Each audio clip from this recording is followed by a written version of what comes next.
I'm your host, New Live. So look, I mean, a lot of people be telling me like, you always start and nobody be in your chat. Nobody be in my chat anyway. So right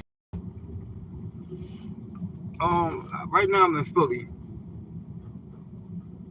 So I was trying to let y'all know that I said this before. It's a girl named Sharnice, and she on Facebook, and I see her like doing lives and stuff, and I'm like, how do people go live? I don't never go live on Facebook. I don't be on Facebook, so but I got a lot of like people. Like when I was on Facebook heavy, I had a lot of people that I'm friends with, but I didn't know I had all them followers. Not a lot. I got like 3,000. Some people I know got 10,000. But I was just looking. I like let me try to go live, and then I tried it, and I got a little feedback, but it told me I was eligible, you know, to get monetized. So I set up the professional page and all this stuff, and so I'm trying to tell you, if you got like 3,000 followers or you got a lot of friends, turn your page into a professional page, your Facebook page, and you can go live, and people will start giving you like little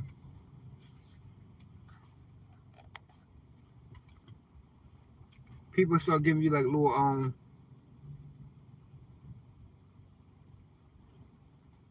stars,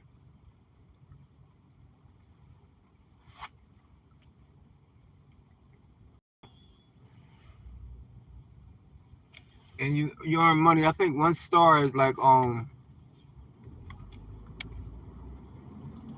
think one. So you need like 100 stars to get $1. I mean, but you can get like people could subscribe to your page, your join. It's like 50 cent, something like that. But if you get enough subscribers, you'll be alright. But that's the first time I got monetized on anything. I'm never monetized. I'm always putting out content and I don't get no likes. Well, I get a couple of likes, but I don't really get views like that. Because I think the time I be going live, my alarm going to go off. So I got to, as soon as it go off, I'm going to turn it off. It's set on my phone for 8:30 and it's like 8:29. I just noticed it. But I ain't even going to be on here long, like another 5 minutes. It's going to be a real short live.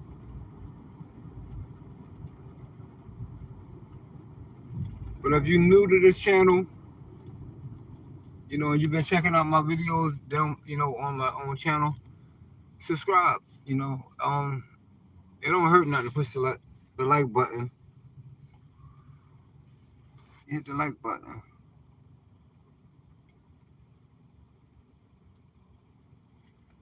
Yeah, I'm gonna be on this joint like 10 minutes. It's gonna be a quick live.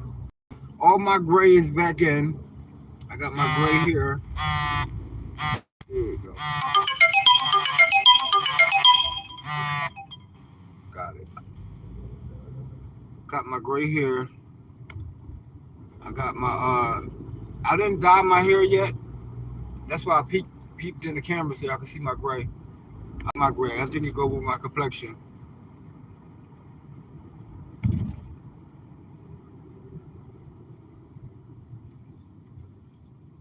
And I did the same thing again. I did the same thing again. Yeah, so if you got 3,000 followers on Facebook, turn your page into a professional page, and it'll take you step by step. And you know what's crazy? Another thing, I'm in my car, right? Like when I go forward or backwards, I can hear like liquid. And I've been hearing like the last couple of days. I don't know what it is. I don't know if I got too much water in my radiator. I don't know what it is, but I can hear liquid.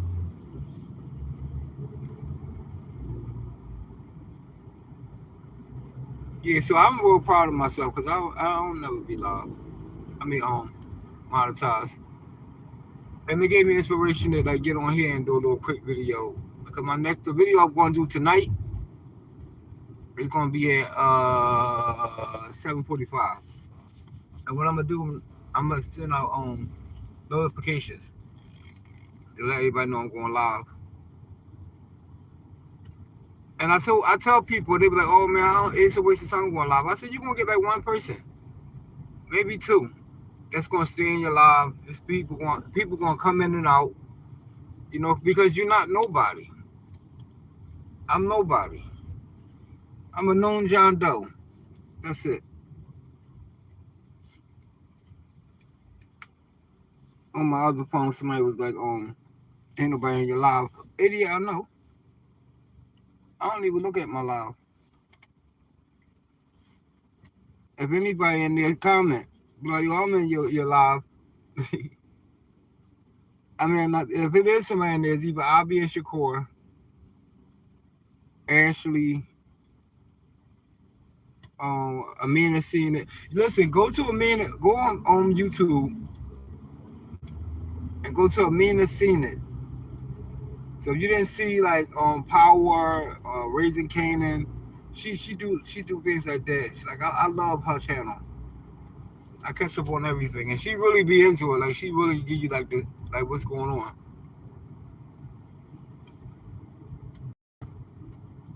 And like I told y'all before, I learned how to do YouTube by Doggy Diamond. Who else was it? Doggy Diamond, Star Report. They was the first two I learned from. Hassan Campbell. Who else I listened to? I listened to the Dante show, but I didn't learn how to do lives or on YouTube from him. It's like a jail show. That's his show. It's like a jail show. He tell you about people getting beat down in jail, and a person like son was in there. He did the craziness to his son, and it was. He tell you all these crazy stories. So you like when you want to hear something crazy, go to the Dante show. But I listen to Tales from. I watch Tales from jail. It had skin on there, it had beans on there. It got a lot of people on there that's telling you they jail, like how it was in jail for them. My first day in jail was like I'm talking about real jail, like, well, not people get locked up and they go to the holding cell and they sit in there for 3 days, and then they get sent up to CFCF, and then they determine what jail you go to. But most of the time they get out of there before they go to their jail to get bailed out aside. I didn't get bailed out. So I'm not one of them people that got like a crazy like custody level. So my jail was DC on State Road, and when I got in there, the first like it's cool. It was cool sitting in the cell, like waiting to get your little bed and stuff, in that little room. But once they get you your bed and you go up there and you go to your little cage. It's a cage.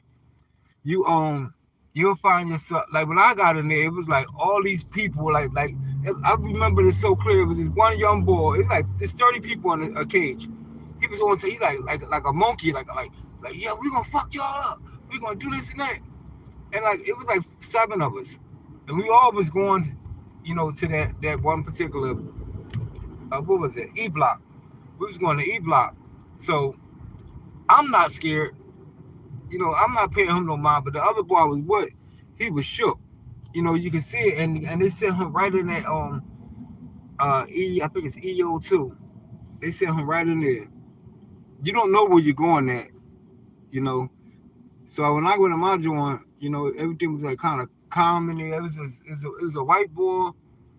It was 2 white boys on one bunk. It was me at the bottom. There was nobody on the top bunk yet. No, I was on the top bunk. There was nobody on the bottom bunk.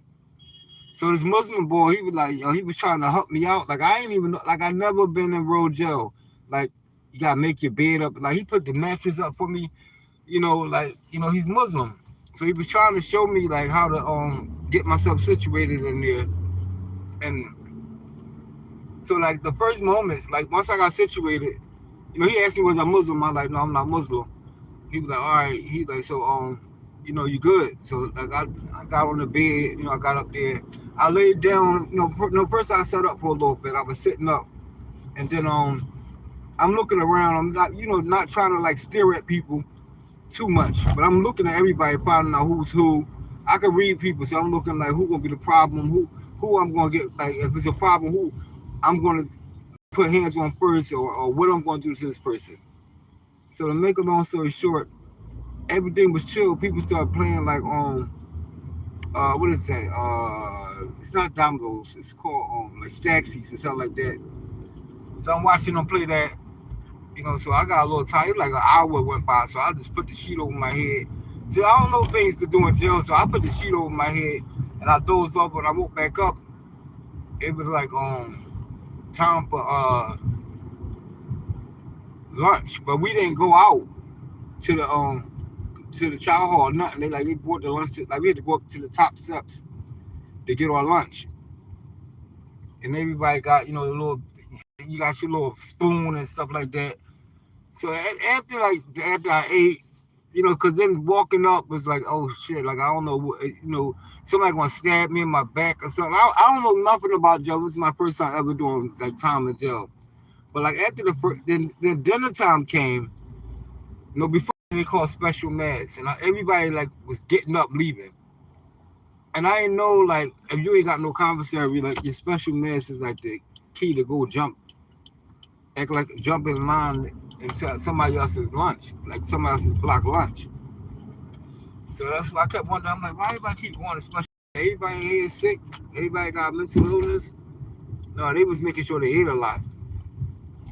So when it was time for me to get the food, I just did it regular. But like after the second day, I was listening. His name Avery. I think his name Avery. I was listening to this guy talk to this other guy. I forgot both of their names. But one guy I actually knew because I used to sell these papers called One Step Away in Philly. You get and people you just donate people donate you $1 or whatever they want to donate you. But I knew his girlfriend. So I started talking to him a little bit.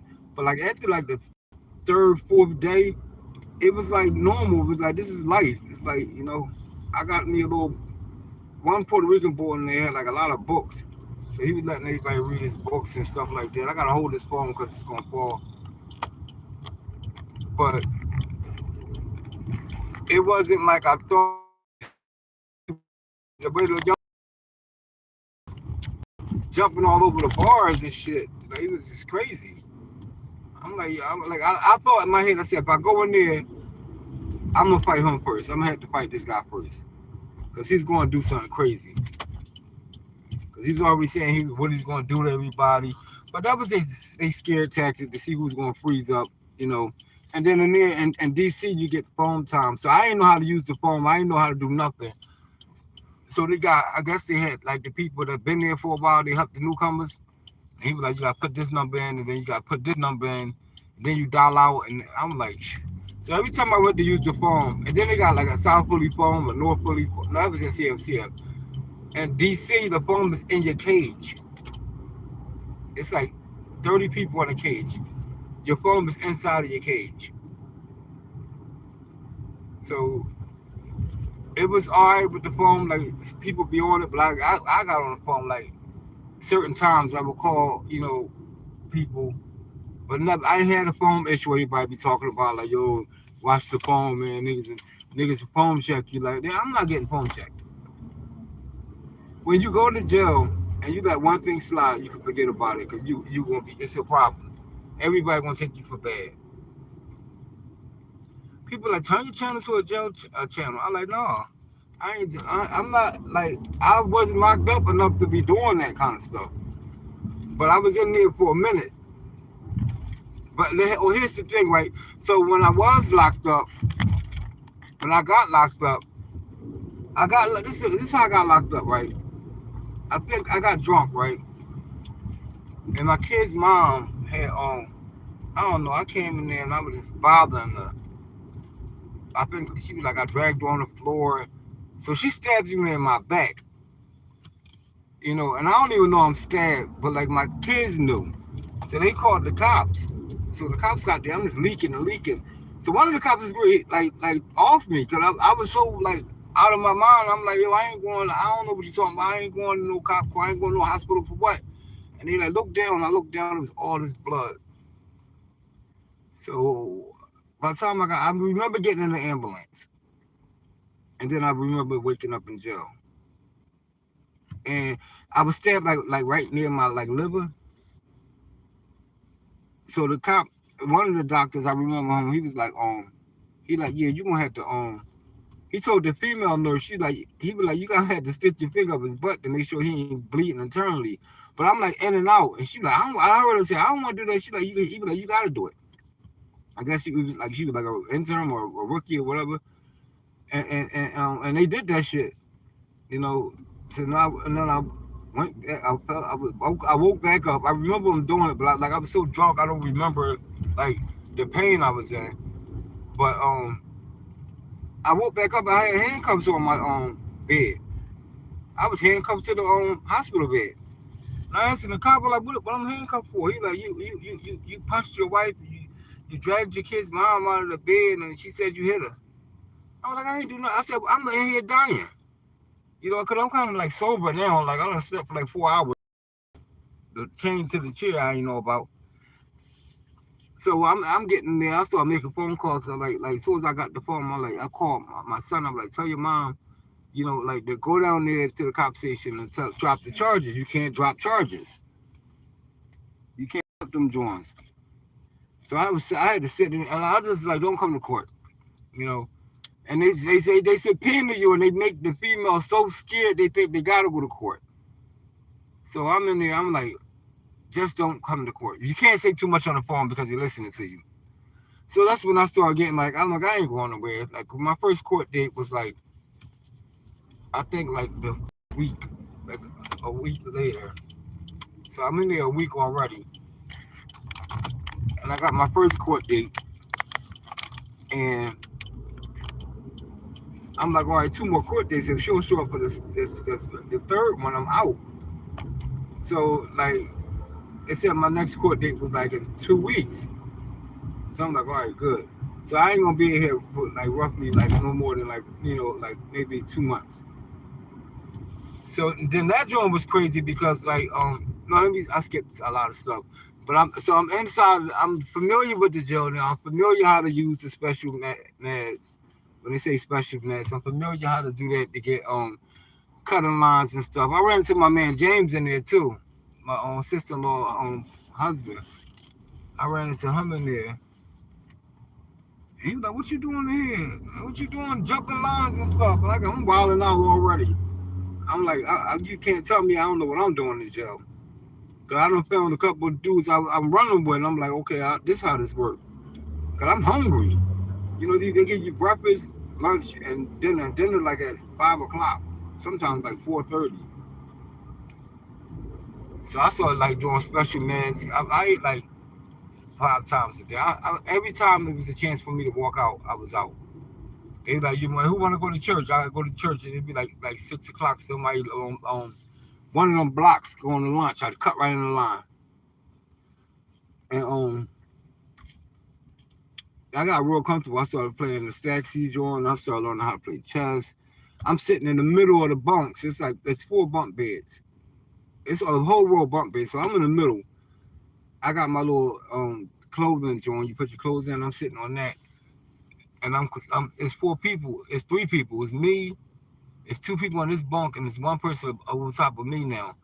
So like we all sitting. We had our own little like area, little squad. We went to lunch together and everything.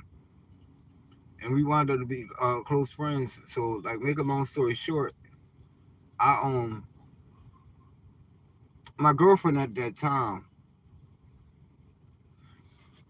I was talking to her, and I was stabbed. From me being stabbed, right, I had to keep going to like get meds and stuff like that. So I was always eating, but I couldn't lay down. So I kept telling my girl, I was like, yo, it was this lawyer came in there. She like, she listened to your little case, and if she think it's worth it, they'll get you out. They'll bail you out, and you just gotta give them the money back when they return your bail.